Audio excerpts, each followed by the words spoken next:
இன்றைக்கு ஒரு இயந்திரம் போல ஒரு குடும்பங்கள் இன்றைக்கு இயங்கி கொண்டிருக்கிற ஒரு இயந்திரம் போல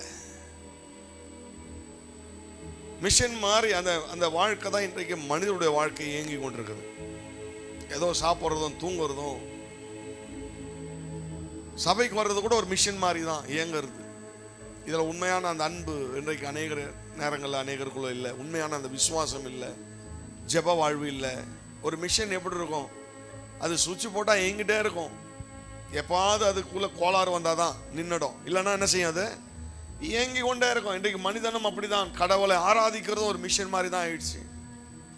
உள்ள இருக்கிற அந்த அன்பு இல்லை. அன்றைக்கு இருந்த அந்த பரிசுத்த வாழ்வு, அன்றைக்கு இருந்த அந்த ஜெப வாழ்வு, ரட்சிக்கப்பட்ட பொழுது இருந்த அந்த அனுபவங்கள் இன்றைக்கு தேவனுடைய பிள்ளைகளுக்கும் குடும்பத்துக்குள்ள இல்லை. ஒரு ஆவிக்குரிய ஒரு மிஷன் மாதிரி இன்றைக்கு இயங்கி கொண்டு இருக்கிறோம்.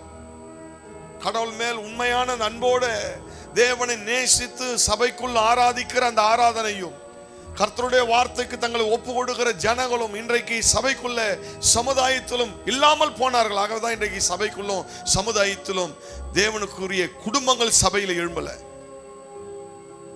அன்றைக்கெல்லாம் ஒரு கூட்டம் நடத்தினா அந்த கூட்டத்தில் ஒரு குடும்பமாவது தேவனுடைய ஊழியத்தை செய்வதற்கு ஒப்பு கொடுப்பார்கள், மிஷினரியா போறதுக்கு. ஆனா இன்றைக்கு கூவி கூவி கூப்பிட்டாலும் இன்றைக்கு வர முடியல. ஏன்னா எல்லாம் ஒரு மிஷன் இயந்திரம் போல ஸ்பிரிச்சுவலா ஒரு மிஷன் மாதிரி இயங்கி கொண்டு இருக்கிறாங்க. ஜெப நேரம் ஒரு சின்ன ஒரு ஜெபம், வசனத்தை படிக்கணும், வசனம், ஒரு ஆட்டோமேட்டிக் ஒரு மிஷன் எப்படி இயங்கும். நான் சொல்றேன், அதனால ஒரு முன்னேற்றமும் நம்முடைய வாழ்க்கையில் வராது. ஒரு இயந்திரம் போல இயங்குகிற ஒரு குடும்பம் அது இயங்கி கொண்டு இருக்குமே தவிர, அதனால் அது ஒரு அந்த மிஷனுக்குள்ள என்ன ஏதாவது அதுக்குள்ள ஒரு காரியத்தை நம்ம பார்க்க முடியறதில்லை.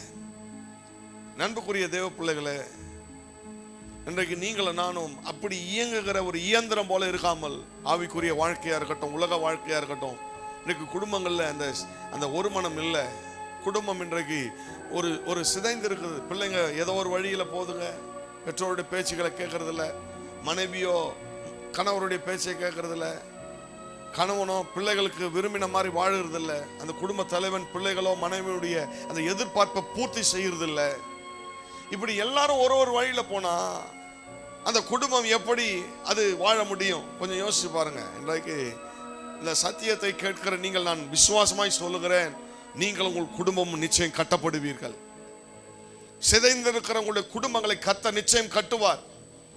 நீங்கள் கண்மலை மேல் கட்டப்பட்ட ஒரு குடும்பத்திற்கு ஒப்பாய் இருக்க போகிறீர்கள். ஏனென்றால் கர்த்தருடைய வார்த்தை இன்றைக்கு உங்களுடைய வாழ்க்கையை மாற்றும் என்று நான் விசுவாசிக்கிறேன்.